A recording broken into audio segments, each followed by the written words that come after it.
everyone who's joined us. I think we'll kick off now in a second.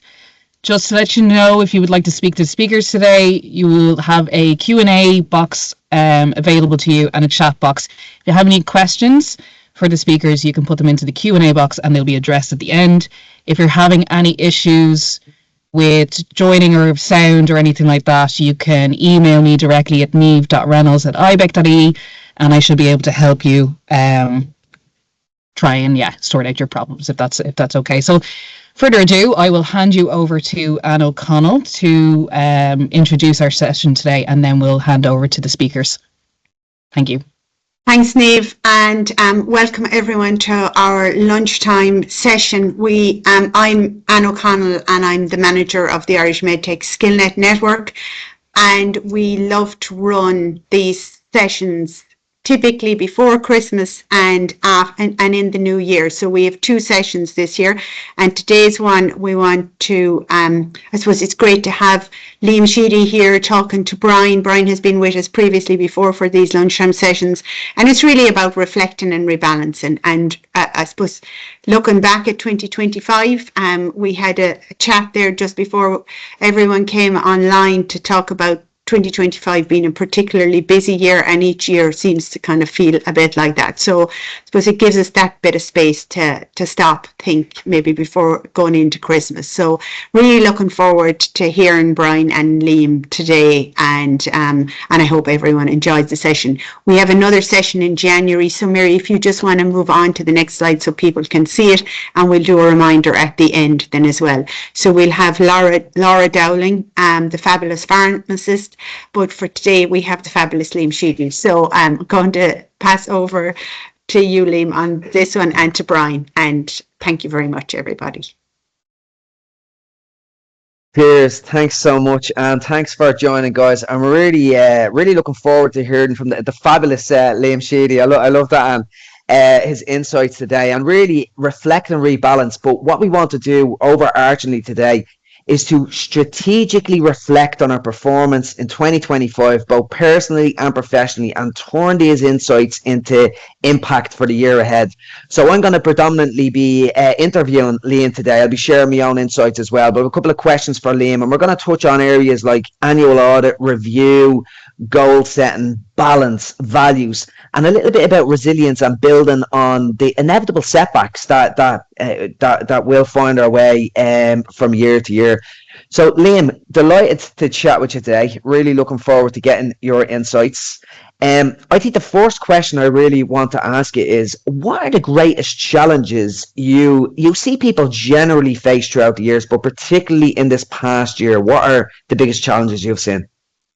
Yeah, look, it's as you said, and I think you've all mentioned at the start, you know, it's a busy world we live in. And I think there's an awful lot, I suppose, expectations of your people, expectations of your performance, expectations of, you know, your return on investment, etc. So there's a lot of things that are really high on the spectrum and very high in terms of expectation.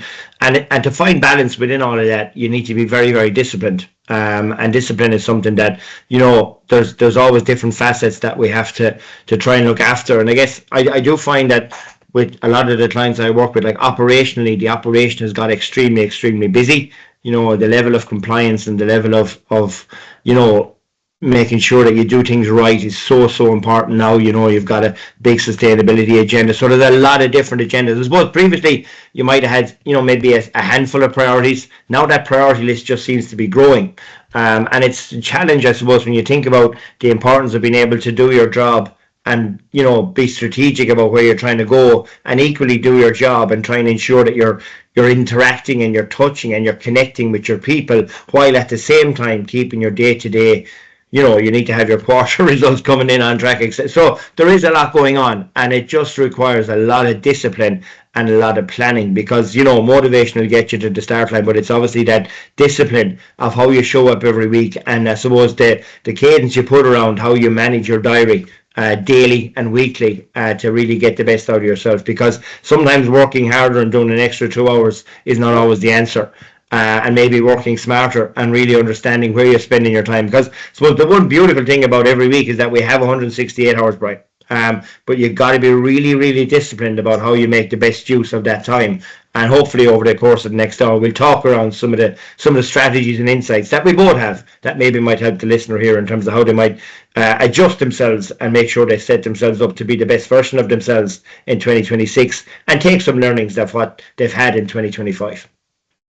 Yeah, I love that, Liam. It really aligns with my own thought processes as well. And two words really jumped out there. I think you said discipline 2 or 3 times, and the word priorities, because I remember hearing the meaning of the word priority, like it came from the language of the one thing, and there is no one thing anymore. We have priorities the length of our arm. And I suppose it's having the discipline to stick to the key priorities. Like, we can be busy fools. You mentioned working smarter. We can be busy fools, sort of ticking off the tasks that aren't really going to do the needle. And sometimes it's the stuff we want to avoid that really moves the needle, and being disciplined around that. But I think that word discipline, I remember hearing that from a leadership expert one time, like, discipline equals freedom. If you are disciplined in your work, you will have the freedom within that to work on those priorities as well. And that even goes for our personal life. Like, if you're financially disciplined, you'll have financial freedom. If you're physically disciplined, you will have physical freedom when you get older. So I don't think you can underestimate the power of that word discipline. In terms of that, Liam, I'd love to talk about this. And this is something that I think people struggle with. Like, a priority for me every year, and I am disciplined about it, but I don't enjoy doing it because it's difficult, is this idea of an annual audit. And I think it's really, really important. Do you have a process for people to objectively review the past year, both personally and professionally? Yeah, well, I think it's very, very important. And I suppose, look, really, I think the people that do this really, really well, they don't just wait till the end of the year to do a reflect. They broaden it out, but there's a bit of reflection going on right throughout the year. One of the great books I read on holidays last year was The Power of Mindset, Alistair McCaw, and he spoke about, in terms of running your week, if you could start your week with gratitude. So really understanding what you're grateful for at the start of the week, because no matter how much pressure is on, we always have loads of things that we have to be grateful for. And spend your weeks in appreciation, so trying to catch people doing things right and really look at how you shine a light on what's going well and what's going right. And Warren Gaffney talks about the 7-to-1, 7 positives, to where you might have one area that you look, so make more deposits in terms of acknowledgement and recognition, as opposed to making one withdrawal to say maybe we can do that a little bit better. But try and spend your week in appreciation, and then finally just really end your week in reflection. So taking a look back to see, how did last week go? Where did I spend my time? Was it pushing me further away or closer to the goals that I'm looking to achieve? And is there anything I need to reset coming into next week? And if you run that process both from a personal perspective and a professional perspective, and you do that throughout the week, it should make the summation of the year where you say, okay, now let's pull it all together. And if it's not something you've done already, then you can get a chance, over the next 2 weeks, to just take an hour or two and just reflect on what went really, really well in 2025. What could have went a little bit better? What did I miss, or what have I left behind me? And is there things I need to start, stop, or continue going into 2026? But honestly, and I really encourage people to look at it both through the personal lens and the professional lens. I would say, I suppose if I think of my own purpose, and when I look at my own purpose, it's underpinned by 3 big pillars, which is, family and the importance of my family and spending time with my family. The second pillar is my friends and the great friends that I have, and making time for my friends throughout my week and my month. And finally, my health, because health is longevity, and it's less about it's less about lifespan now. It's all about health span. But if I don't spend those 2 or 3 hours looking after myself, you're not going to get the best version of me. So it's really important that my purpose is underpinned by family, friendship, and health, which means I talk about the 3 glass balls a lot. You've got your health, you've got your work, and you've got your family and your life. And you want to make sure that all of them, if you treat them as glass balls, none of them should be near the ground. You got to keep them all up. So I think, and reflecting on those and seeing where they are at the end of the year, and seeing that you need to put some discipline around what you might go after in the new year, because there's nothing better than setting out and having a really strong plan for 2026, and that the next 2 weeks gives you a chance to do that. But I'm a big believer in the power of reflection and understanding what went well, whether it be last week or last year, and what would I change either next week or next year. Yeah, it's the something that's really important to me in my life, Liam, is that idea of gratitude and appreciation. Like you said that off the cuff. I'd like to throw just my neuroscience hat on here as well. Like I was, if anyone doesn't know my backstory, I spent many years crippled with anxiety, crippled with panic attacks, crippled with addiction, and I often say I got a second chance at life. I actually wrote my memoir. I call it bonus time. I was given a second chance at life. I'm living on bonus time. It could be called I'm ridiculously grateful. Like it's just a gratitude for that second chance at life.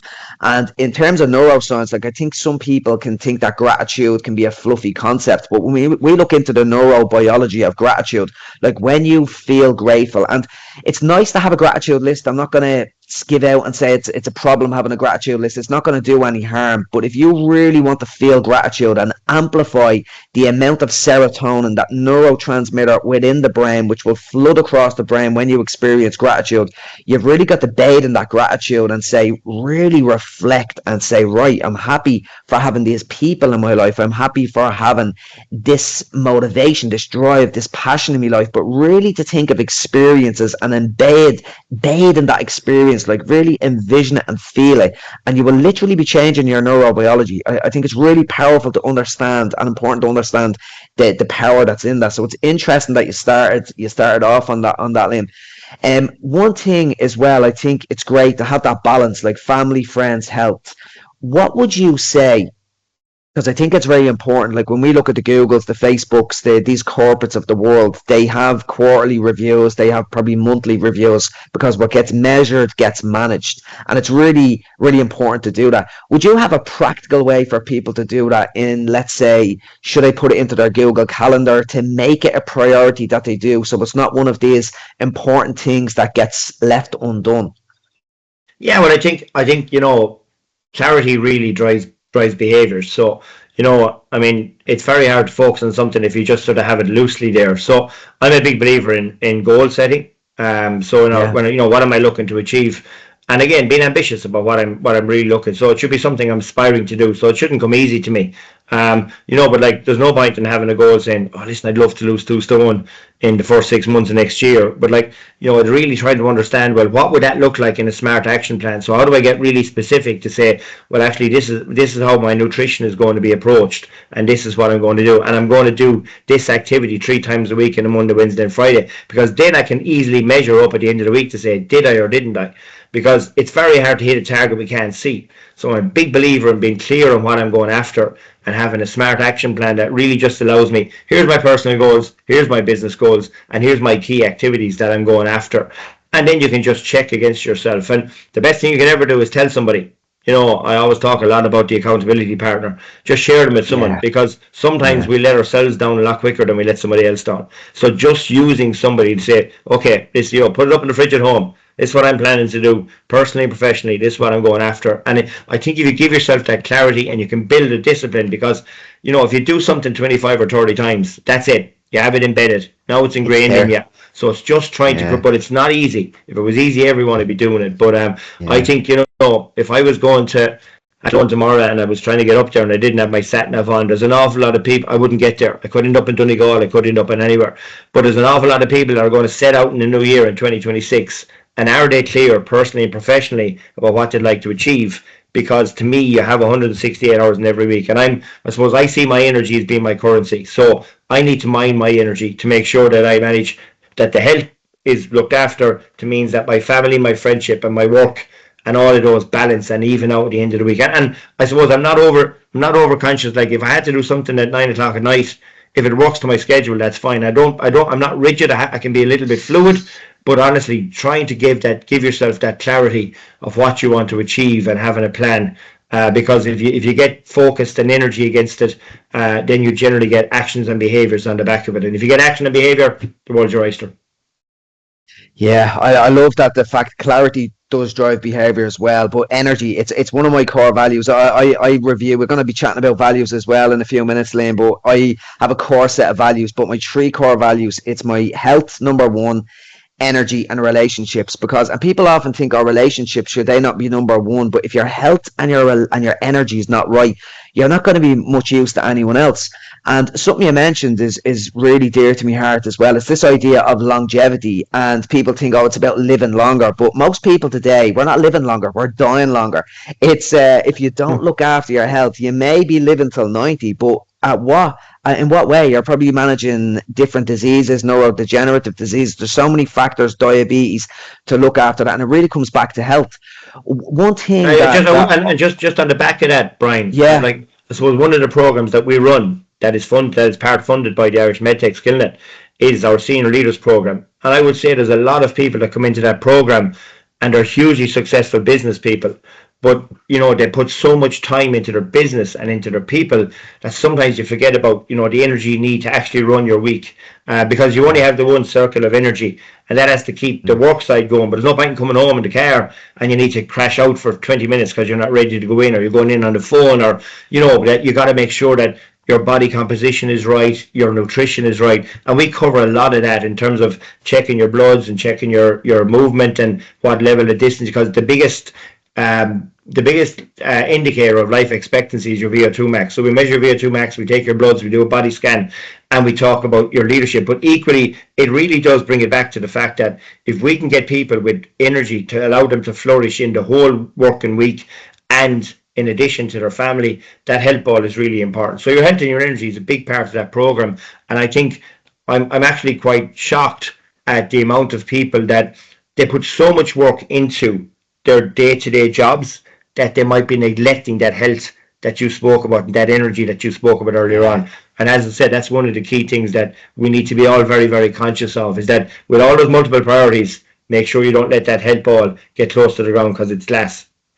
Yeah, it's the foundations. It really is, Liam. And it's this idea, like one of the questions, I do an annual review every year, and I literally take a day, and it's a full day that I take. But one of the core questions I ask myself, there's only about 5 or 6 questions that I ask myself, key questions, but one of them is, what gives me energy, or what gave me energy in 2025? That's the question I'll be asking. And what took away the energy? And you could look at that like family events, friends, workplace, health, like VO2 max. I religiously monitor my VO2 max. Now, I was at 60 at the start of the year. I was so proud of it. I got an injury and I'm down to 49. It's still good. But who are you? It's measured. I can only dream of 49. But it's the funny thing is, I find these metrics as well, they really drive behavior, because back to what you said, Liam, they give you clarity, right? I know exactly where I stand, I know how to increase that energy, so now I know the behaviors that I have to hit.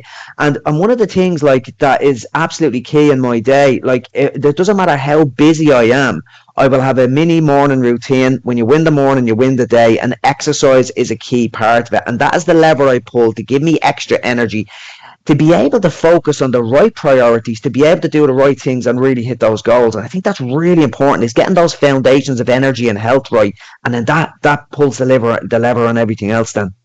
Yeah, I think definitely. And I often use the example, sometimes we think we're the hero if we're going around and we haven't eaten for 5 hours and we're going into a meeting and we're still on, but like, you're not really on, because I could just picture Brian O'Driscoll going up to play the national anthem, and he playing a rugby match, and he said, well, lads, I haven't eaten for the last 5 hours, I can't wait to take on England here. Like, you just wouldn't do it. Like, so I suppose, and having been in both environments, we really take how we fuel to perform to a serious level in elite sport. But actually, we should be able to reflect that a little bit more in terms of where's our peaks and where's our troughs. And equally, sometimes you go home from work and you haven't snacked, and you're going in and you're meeting the kids and they have 10 things coming at you. And like, if you haven't managed to fuel and you're running on empty and you're hungry, that's not going to be a good outcome for you, and it's not going to be a good outcome for the kids. So there's just some really, really important, as you said, about having that discipline. And you're so right around KPIs. People play differently when you keep the score. That's the reality, and if we're all driven by a target or by something, that's why I always try and have a true north of where we're trying to get to. But we're all motivated to try and beat targets and hit a line, because we do play differently when we keep the score. So not having a massive long scorecard, but what's the handful of things that you want to make sure you go after, and you'll get there if you focus on them, and you will get there, no question.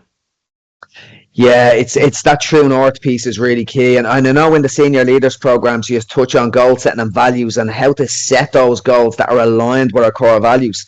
But before I ask you that question, Liam, I think one thing in my life, my values are my true north. They are the guidance system, but I find the world is always pulling us off course, whether it's social media, whether it's you want to go for a few drinks to burn off the stress of the day, whether it's jumping on Netflix. Like, there's so many lures in the modern world, industries built to hijack the reward systems of our brains, to pull us away from our true north. And this can be a challenge as well. And I think that's where values can become really important. It's like values-based decisions rather than these feelings and emotion-based decisions. But what do you do in the senior leader program to align the goals and the values? Is there a particular process? Well, no, I think we get very clear on purpose, and what your personal purpose is, because generally, if you've got a really strong purpose, so I'm clear now at my stage in my career, it's about motivating, developing, and inspiring people to maximize their potential. And if that's in business and sport, and I can make time for it, I'm all in. That's where I want to be. I love making impact. Hopefully, people on this call today might take one or two things. That's impact for me and making a difference. And I think you're right. And like, we really then think about what are you trying to understand, because your values are your guide rails, and you have 3, I have 5. Suppose my first one is friends and family. That's clear value for me. Second one for me is work ethic. I mean, I found in life, if you work hard, you'll be wanted anywhere. So I mean, give 100%, and there's no place you wouldn't be welcome. So that's something that I learned, I suppose, really in Procter & Gamble, and it's stayed with me ever since, because I went from putting bottles in a hopper all the way up to being the head of supply chain before I finished there 10 years later. So if you work hard, you'll be wanted anywhere. My third one is like yours, relationships, making that connection. I love that connection, especially on a one-to-one basis, and really trying to get people to deliver their potential. Trust is the big one for me. I can't work with people, I can't delegate to people if I don't trust them. So I got to build trust. Brené Brown did an excellent piece on the Diary of a CEO about the cookie jar, and how you build trust. And every time you say something or do something that's well, put a little marble into the cookie jar. Really good. And the final one for me is having a bit of crack and having a bit of fun. I mean, it's very hard to laugh and be in bad form at the same time, and COVID has probably driven us all a little bit insular. We might have sandwich at the desk, don't go down to the canteen. I mean, I have to be having a bit of crack and a bit of fun. There needs to be a bit of laughter, and I think that's the magic that's in teams, that's in connection, is being able to really enjoy what we do. I mean, I always use the point that Declan Kyle always landed on me, said, like, if you love what you do and you're doing what you love, it's not really a job, I mean, I love what I do and I'm doing what I love. So it's very easy to get out of bed at 5 or half 5 in the morning, whenever it is. I wasn't home till 9:30 last night. It's easier when you absolutely love what you do. And as you said, making time then to say that if I need to be in the gym at 7:30 this morning, that's good for me. Because that's important to give me the energy. So I place a big value on values, if you pardon the pun. No, it's brilliant. And I think people overcomplicate values as well. It can be sort of an arbitrary term, and I think people find it difficult to identify their values. Would you have any tips for people to think about their values and reflect on their values? Yeah, to be honest with you, it took me a bit of time, and I actually used somebody to really, when I finished with the Bank of Ireland after 18 wonderful years, and I was coming out to go into the high performance, was the two big things I did. Was I hadn't got the academic piece, so I went to Ulster University and completed my Masters in Coaching and Performance, because I had 20 plus years of experience of building teams in business and in sport, but I didn't have the academia to back it up. So I ticked that box, and I loved the program. I really enjoyed the course. And the second part was really working with somebody to help me understand why I do what I do and what I really value in life. And it's a big thing for me, because it really is, the values are the guide rails. And if I'm ever having a bad day, or if I'm ever saying, God, this day hasn't worked out, you've had a bad day, just refer back to your purpose and say, well, that's why I do it.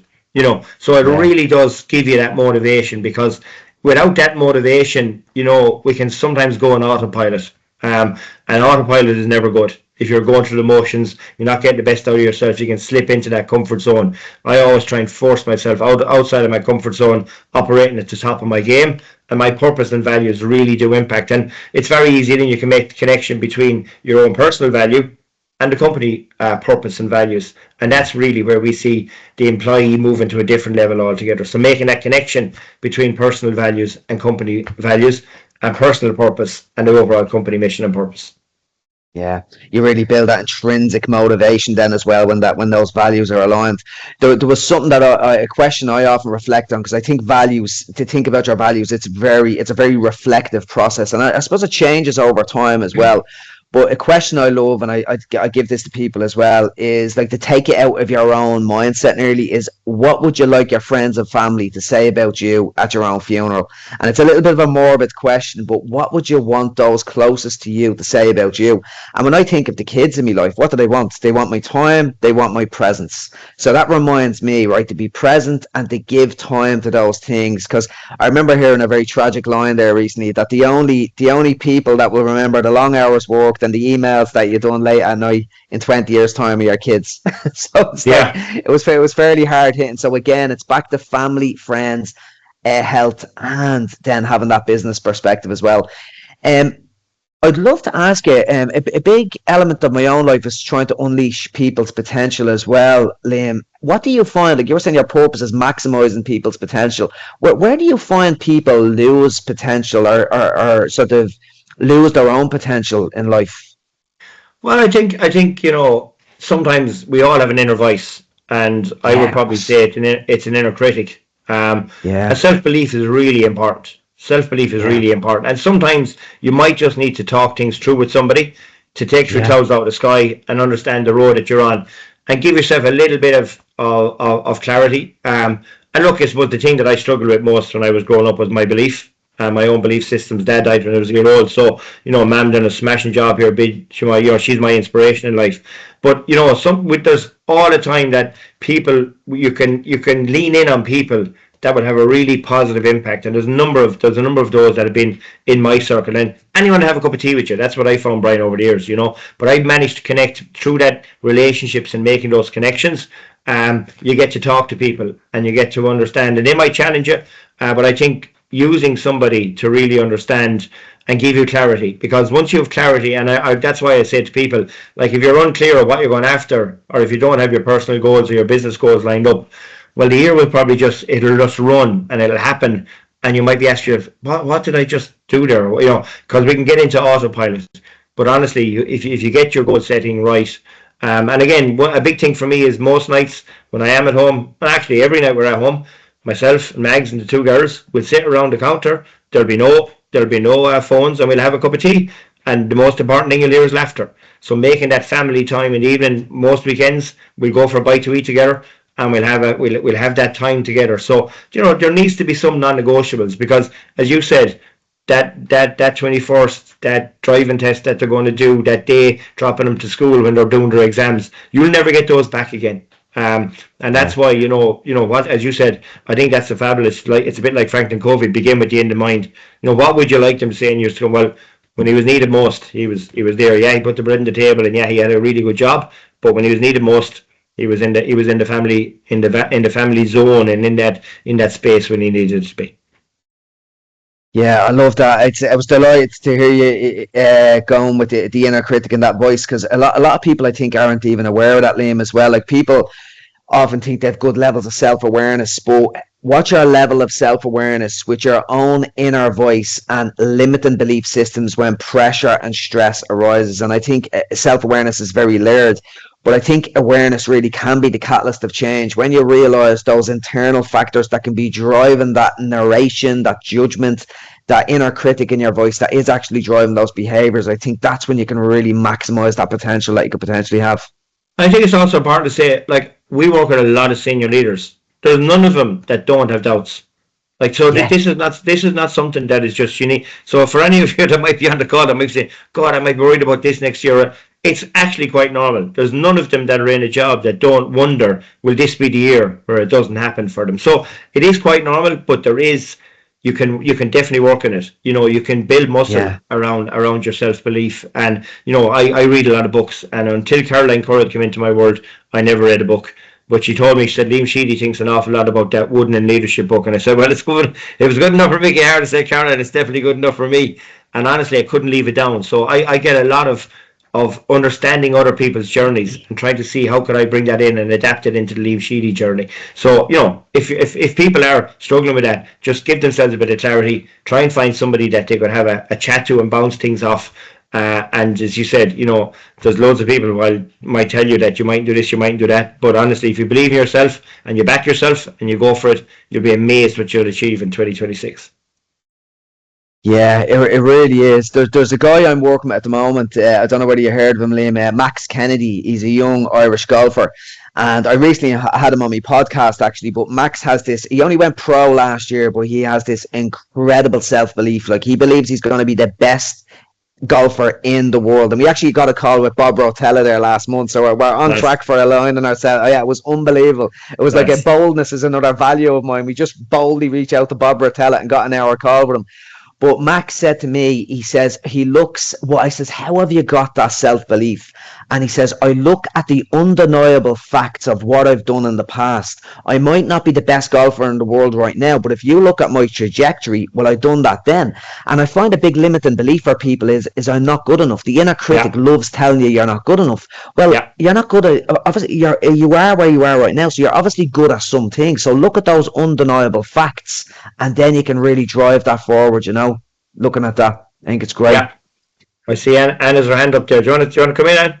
Yeah, there's a question from Linda in the Q&A there, Brian. If you just want to, if you can see that, or I can read it out, whichever you want. Yes, super. Yeah, I can see it there. So, okay. Oh, I can't see it in the Q&A. I don't see a question there, Anne.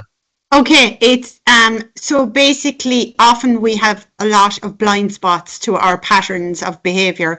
How could we weave it in others' perspectives as part of our reflection exercises? And would you have any good templates to support this exercise? As someone developing talent in an organization, how could we weave this in to make it part of our behavior? Is the question. So I suppose it's really about being able to see other people's feedback or other people's reflections and perspectives, and then being able to change your behavior and weave it into your everyday actions about what you do yourself. So just clarity, are we looking at the leaders of behavior or the leaders of the talent within the organization? It's more around a lot of blind spots to our patterns of behavior. So how can we weave those perspectives as part of our own reflection exercises? And then would there be any good templates? And this is to support this exercise, and it's the person is someone developing talent in an organization, and how could we weave this in to make it part of our behavior? It's really, I suppose, self-behavior in that space. Yeah, well, and again, you know, it's hard to get it, and it's the higher up you go in an organization, the harder it is to get it, because you need a really strong level of trust. If I'm going to give it to you straight about what I see of the behaviors that I like, and maybe see some of the behaviors that I don't like. We use EQI a lot, which is, you know, you actually get a report based on your answers that will give you, you know, how you look at yourself, how you look at others, how you build relationships, what's your level of resilience. So that is one way is you can get it actually through the EQI. They're incredibly accurate. Very few people who I've met who have said, God, I don't think that's me at all. And then you've got a report that you can share with others. But once you build trust, I would say I have a close circle of friends. I have 3 to 5 in my network that I know would always tell me straight if I'm exuding a behavior that isn't appropriate. And I think it's very, very important. It's not easy to get, and especially to get higher up in the organization. So it's trying to get those 3 or 4 people. And by sharing your report with some of those 3 or 4 and say, look, that's what has come out in my report. Would you agree or disagree? Or is there areas where you see as having a blind spot? Because there's an article called the Johari Window that you can look at, and we all have blind spots, but trying to find them, I always say either get the report, which will give you based on the answers that you give, because you can only blame yourself if you don't like the answers, and then trying to get 3 or 5 people, but you generally won't get that easily, because it requires a really, really high level of trust if I'm going to bear all in terms of your behaviours, especially if they're not nice. Hope that helps. I don't know, Brian, if you went ahead. Yeah, I would say the Johari window jumped straight in my mind. So if anyone wants to look at that, it's basically it's like a matrix. What you know about yourself, what others know about you, you don't know, what nobody knows. And I think I'm missing one of the boxes there as well. But it's a great way of simply looking at your own blind spots. And we all have many blind spots and biases as well. So it's the chinks of our attention. Our brains they're wonderful, but they're very limited. that's the challenge. I'd love to chat, Liam, about productivity strategies. And What proven techniques? Now, we've touched on a few of these concepts already, but for managing our focus, our energy, our mindset to work harder or to work smarter, not harder. But any thoughts on that for strategies or techniques around that? Well, and again, I think there's it probably all. I mean, to me, it flows from right to left. And there's probably two aspects in terms of teams. I always talk about, believe, prepare, perform, and achieve. So that's how it flows. Is that, well, whatever we're setting out to do in 2026, if we don't believe we can get there, call it off. You're done. You won't get there. So we have to try and get that belief into ourselves. Say that's challenging. I know it's aspirational, but if we all knuckle down now, we can get there. And if I can build my goals in around that, that'll make it even better.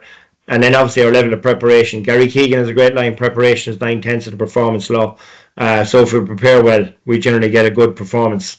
And then if you're delivering to your maximum performance, you're winning, and you'd expect that to show on the scoreboard. That's one aspect. And if I bring that back to individual, I suppose if I look at my own situation, it's really having that strong purpose or that why at the start, because that's I'm clear on why I'm doing it. So that passion is the biggest force multiplier of performance. So I'm passionate about making a difference in people. So I'm clear on my purpose and my why. That gives me really strong intention and focus. So I'm very focused on what I'm going to go after and what allows me to get to play on that pitch and how I'm going to play. And obviously once I have that intention and focus, that drives really good actions and goals. Because if you've got strong goals, it generates really good actions underneath it. And hey presto, if I've got really strong actions and that's driving through my goals that are driving me to behave in a way that's going to get the best out of me and the people around me, that generally delivers the results. So they're the two aspects that I generally look at it, both from a team perspective and from an individual perspective. So because ultimately, the level of productivity, but sometimes, as I said, some people think that by working an extra 2 hours a week, I challenge people all the time to be ruthless around where they spend their time. I would say I've got very good at delegating. I mean, I was trying to manage a team of 700 people in Bank of Ireland and trying to manage an inter-county team in Tipperary at the same time. So if I couldn't delegate and allow people to say, look, I'm empowering you to take on that because I'm not going to be around, and that, so just empowering people to take on extra responsibility and surround yourself with great people allows you to delegate. And then once you delegate, you can be really selective around where you spend your time to maximize your outputs, because sometimes it's that argument about efficiency, about effectiveness. We can be effective and doing things right, but are we being really efficient and doing the right things? So that's always a question we should ask ourselves. Yeah, that's excellent. And it's something that I find is, you just mentioned the energy and time there and about being ruthless. And I think we do need to be ruthless about that as well. I kind of have a window, I find, and it's around 7 to 6 to 9:30. That's my window where I'm highly focused. I have high energy. So I'm ruthless about protecting that window. That's when I get the creative stuff done, the stuff that's really, really important. And then I have meetings and other things later in the afternoon. So what I would say to people is, look for your window. Where are you strongest? And ruthlessly protect that time. And I think that can be really powerful because the preparation, all of that work, there's friction. And if there's one thing I always say about our brains, like, our brains don't care about happiness or productivity or the business or anything like that. Our brains care about chasing pleasure and avoiding pain. It's an evolutionary mechanism. So we're really fighting against our brain all the time. So these little sort of hacks to tap into that can be really powerful around that as well. The question I really wanted to chat with you about, so resilience, not so much even resilience, Liam, it's this idea I like to talk about beyond resilience. It's using the challenges of life as the fuel for growth. But in terms of building resilience, mental toughness, and dealing with the inevitable setbacks of life, because they will come, what thoughts have you got on that? Well, unfortunately, Brian, I'm overqualified, both from my business. From my business background and from my sporting background. I think if Tipperary floated on the stock exchange, we would have crashed about 6 times when I was managing. So unfortunately in life, and even if you take the sport analogy, like, you lose as often as you win. So you don't win every day. But Gary Neville has a great saying. He said, I attack every day and I come back the next day, win, lose or draw. And I think it's a really, really good outlook to have, to say, well, today's Wednesday, I'm going after Wednesday.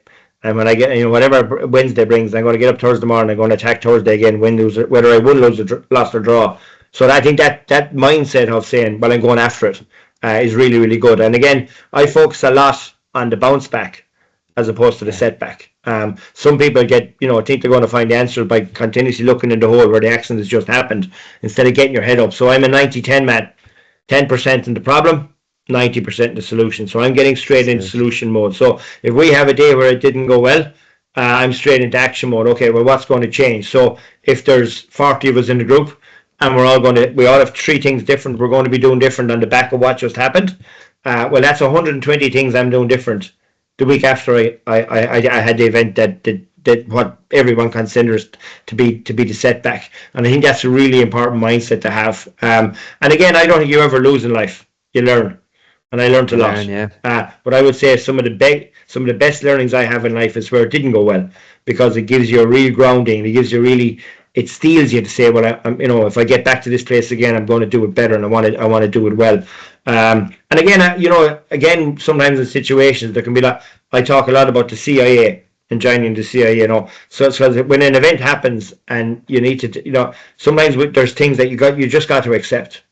That result happened Sunday, and I just got to accept it. Now, what can I influence? So I'm straight into the eye. What can I influence? And then after that, I'm straight. Well, okay. Well, what have I full control over? And you start to understand that there's an awful lot here you have full control over. There's a few things here that you can influence, so you can prod away and see, can you make a difference in there?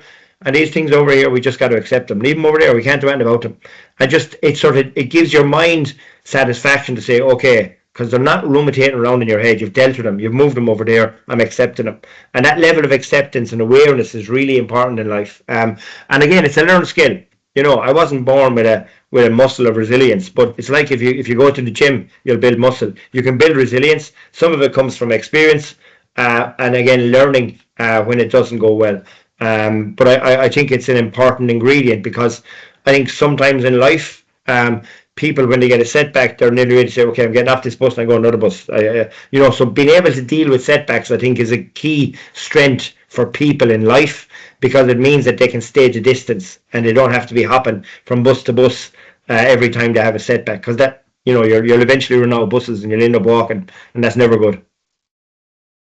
Yeah, and I think it nearly even ties back then to the limiting beliefs as well. It's like, what's your belief system around the setback?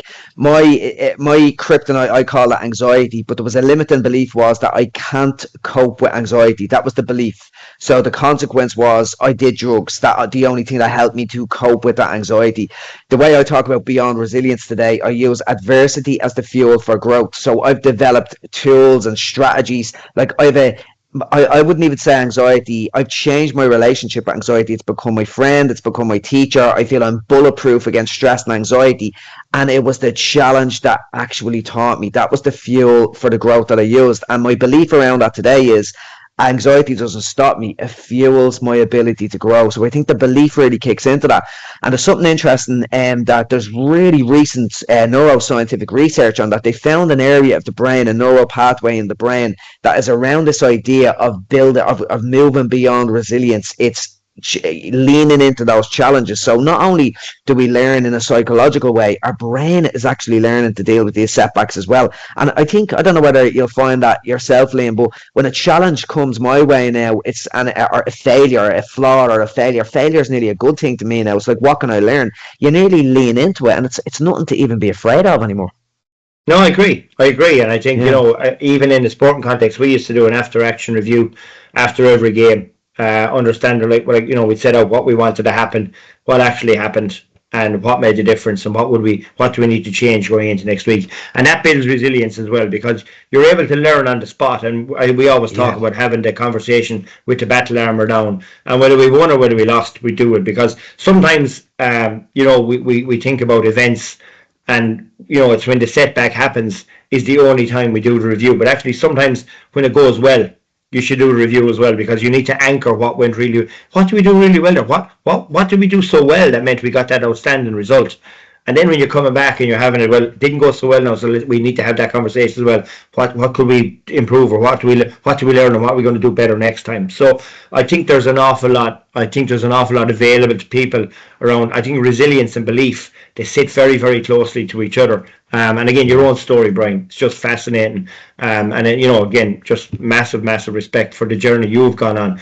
Some of us, as I said, haven't, you know, I've been lucky enough to be given opportunities in the Bank of Ireland and in Procter and Gamble and now in Consello, and obviously managing my own county, and a lot of my learning has come from that. But you know, again, you know, there's so many different ways you can come at it, but we can all still end up in this lovely place where actually I'm finishing 2025, I've achieved what I want to achieve, and I can't wait to take on 2026. Here's what I'm going after personally, here's what I'm going after professionally. Now let's knuckle down, we'll enjoy the Christmas, and we'll go after it. Yeah, I love it. Just a reminder for people, we're going to have a Q&A for 10 minutes now after the last question. So if anyone has any questions, throw them in the Q&A there, and we'll jump into that. But the last question, Liam, I want to ask you is, what small change could we give to people here today to create a great sense of balance for next year? Small, tangible takeaway, maybe. No, I think the first thing is awareness. I mean, you know, I got a bit of a shock when I went, the senior leaders program that I run, I went on it myself in 2016. So I was the CEO of the Munster region in Bank of Ireland. So I went on the program, and she asked me to draw out the 3 circles. So the time spent on work, the time spent on family, and the time spent on health. And my work circle completely was much bigger than my family or my health. And I suppose my results that I got back in front of me after all my testing showed that. So that was a moment for me. So I would just really encourage people to awareness is everything.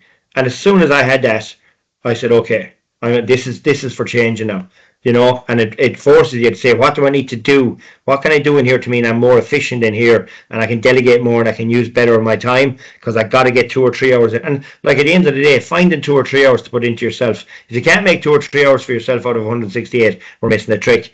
And then making really conscious decisions about, you know, we're having a bite to eat the weekend, or going on family holidays, and giving fully committing to that time. So it doesn't just. I just encourage people to have an awareness of where they're at today and where they'd like to get to, and get clarity of where you're trying to go, and then build a goal, whether it's personal things you want to go after or professional things you want to go after. Build a goal and put some discipline, and be really smart, and use that SMART template around being specific and timely, right across the timely, and build a plan. Because once we have once you have a plan and you have a clear discipline around it, well, then changes start to happen. And you benefit, your work benefits, your family benefits, and your health benefits. So it's a win-win-win all over the place, because once you have the energy, if your energy is up here, your team's energy will be up here with it. If your energy is down here, your team won't pass you out. So that'd be my final comment on it, Brian. Yeah, it's I love it. I think it's great even to end, Liam, with this idea of awareness. Like, it truly is the holy grail. And I think the question we started on today was the challenges people face and how busy the world is. And I think what people can do as well is to slow down a little bit as well, because when life is moving at a certain pace and there's too much going on, your level of awareness just won't really be there. So it's really just slowing down, spending time in nature with friends, all of that good stuff, focusing on all of them pillars that you mentioned is really key.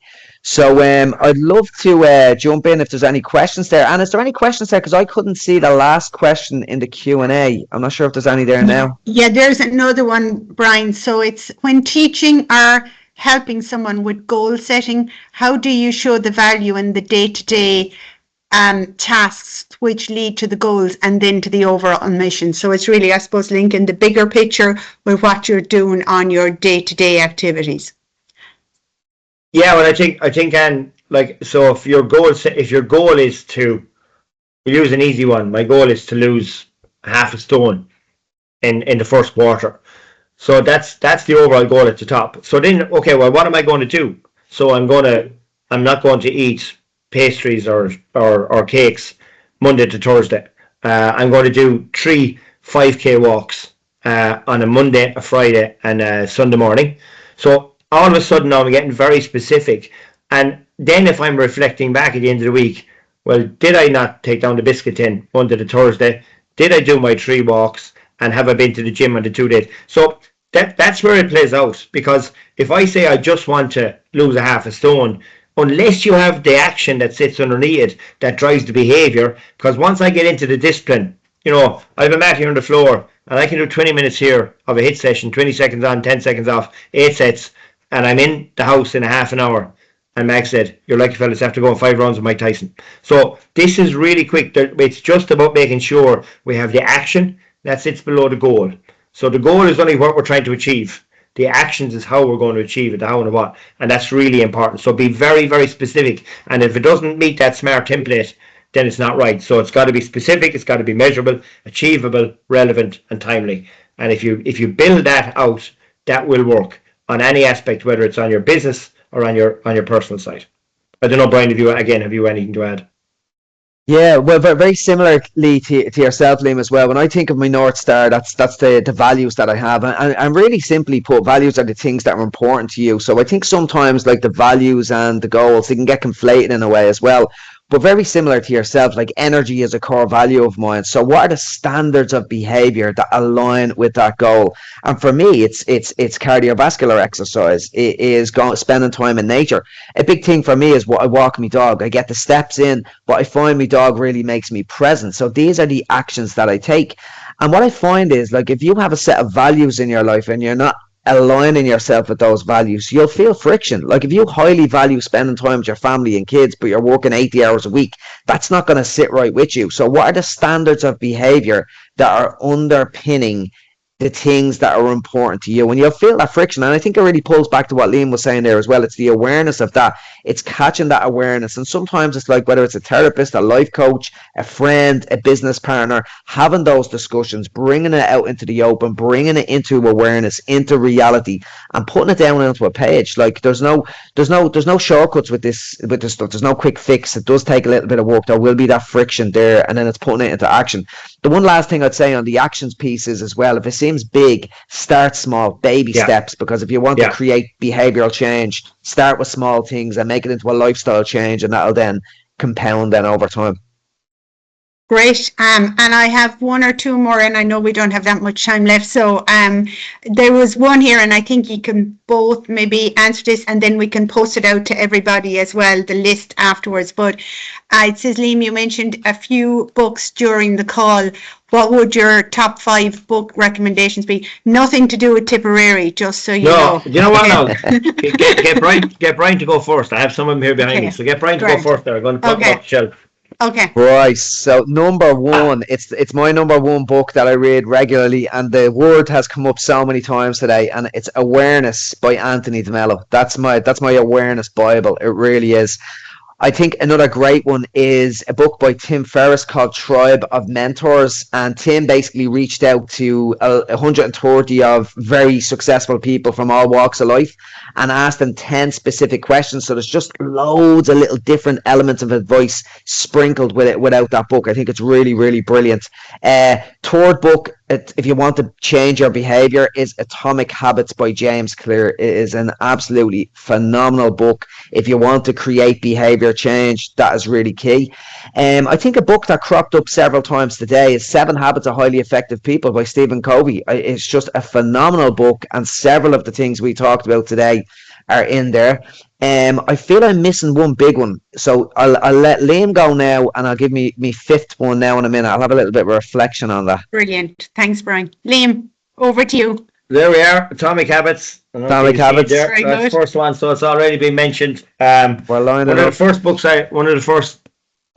that I read, and again, I'm not as gone him actually on his life, but Tony Robbins. So he wrote 2 books. One was Awaken the Giant Within, and the second one was Unlimited Power. I must say, and again, when I read a book, I have a pen or a highlighter, and I'll highlight the pieces, and I can look back then, and I can pick out all the little nuggets, and it works really well for me. You won't be surprised that John Wooden on leadership is going to come up. And again, for somebody to understand, I think what it takes to run a team or an enterprise, and actually an individual within that, and the manager within that. Tom Brady's book, The Dynasty, I read it over the summer. to see what he achieved in life when he was number 199 on the draft list, and to see what he's gone on to become, and to see the impact of having a strong manager, a very, very incredible owner in Peter Kraft, and a player to the calibre. So I really loved the dynasty, and I got a huge amount of it in terms of working with people individually when it comes to really pursuing your ambition and your goals, but also understanding how you pull a full team together. Sometimes I think in Ireland we struggle a little bit around managing the care piece and the dare piece, so getting the challenge as in line to the support. And if anybody finds a struggle with that, because you're talking a little bit about goals there, Care to Dare is a wonderful book. It's just really talking about secure-based leadership, where we talk about every bit as much a challenge as well as support. And the last one I'm reading at the moment is linked to the All Blacks, is performance coach for the All Blacks, Become Unstoppable. I follow Stuart Lancaster on LinkedIn, and it was one that he recommended, was Become Unstoppable. And again, it's very much around high performance teams. So if anybody wants to request anything, liam.sheedy@consuela.com if they want to get anything else, but definitely they'd be a handful. I'm stacked well up at the back there. I love nothing better than reading a book and pulling a few nuggets forward, and I never fail to pull 3 or 4 things that I can bring back into my own recipe. Brilliant. Thanks very much. And Brian, you had one that you had. The last one, I'm between 2, but I'm going to go with the book, probably the most recent book I've read that had the biggest impact in my life, and it's called The Comfort Crisis by Michael Easter. And I do think we're living in a crisis of comfort these days. Like, people aren't even going out shopping anymore. They're getting Tesco to deliver their food, Amazon to deliver their food. We're walking up escalators. Kids are going around on scooters. We're going around in cars with heated seats and heated steering wheel, and I'll put my hands up for that one as well. But we evolved to hunt, forage and move. There's an evolutionary mismatch going on right now, that our biology did not evolve for the world we live in today, and technology, phones, it's a bit of a challenge. So this book, The Comfort Crisis, was just a real scream to me in terms of bringing it back, peeling it back, all of this technology, and getting back to our roots. Great book. Brilliant. And Brian and Liam, if you can send us both the lists of those, and we'll share it with everyone on today's call as well. I also totally agree about the heated seats. I just think the best invention ever. But but look, and the last question on the Q&A, there's been lots of very positive comments have come in, but one person as well, Brian, is looking for your podcast, and again, we will link that out. We'll send this, and also the program that you were talking about as well, Liam, so we can share that out with the people that are on today's site. So I suppose just to give both of you one, I suppose, last word to people, really, to before heading off for the Christmas, it would just be really nice. So I'd start, Brian. I'll go first.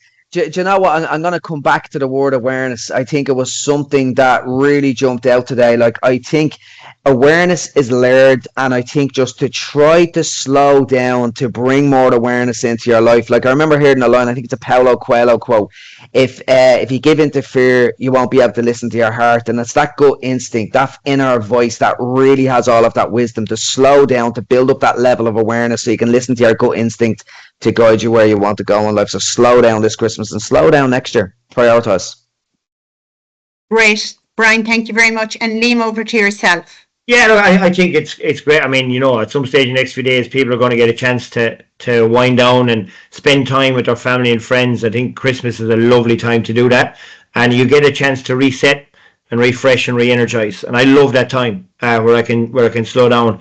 As Brian said, but I mean, getting clear on what you want to achieve, if we did what we're capable of, we'd absolutely astound ourselves. So the potential that we all hold to really deliver and operate at a really high standard. I hate for anybody to live 2026 in a comfort zone or not deliver on their potential. So really just try and find clarity on what you're going after personally and professionally, and enjoy the chase. And love the chase, and really go after it. As I said, life's for living. I think there's a wonderful opportunity.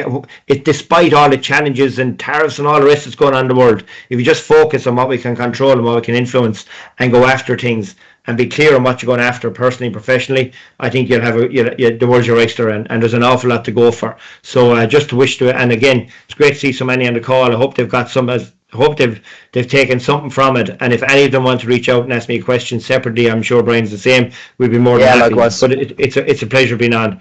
And Brilliant. Happy Christmas to everyone.